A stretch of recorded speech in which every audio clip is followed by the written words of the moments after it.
మత్స్యకారుల అభివృద్ధికి కేంద్ర రాష్ట్ర ప్రభుత్వాలు చిత్తశుద్ధితో పనిచేస్తున్నాయని కేంద్ర మంత్రి రామ్మోహన్ నాయుడు తెలిపారు. శ్రీకాకుళం జిల్లాలోని సోంపేట మండలం ఎర్రముక్క మత్స్యకార గ్రామంలో ఆయన పర్యటించారు.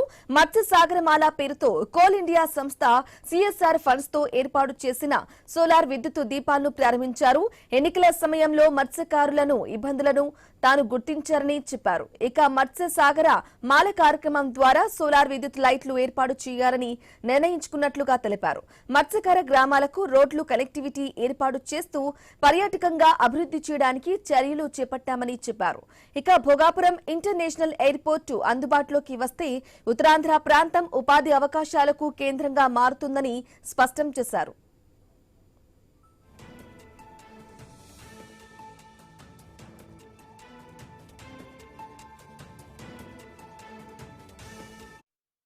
కీలకమైనటువంటి కార్యక్రమాలకి మేము శంకుస్థాపన చేశాం, కొన్ని ప్రారంభోత్సవం కూడా చేసుకున్నాం.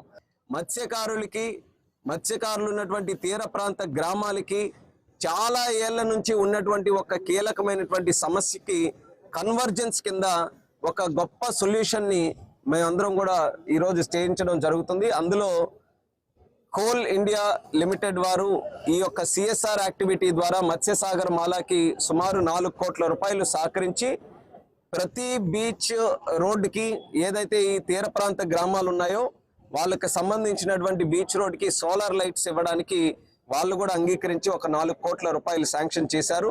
దాని ద్వారా 1600 సోలార్ లైట్స్ మేము ఏర్పాటు చేయడం జరిగింది.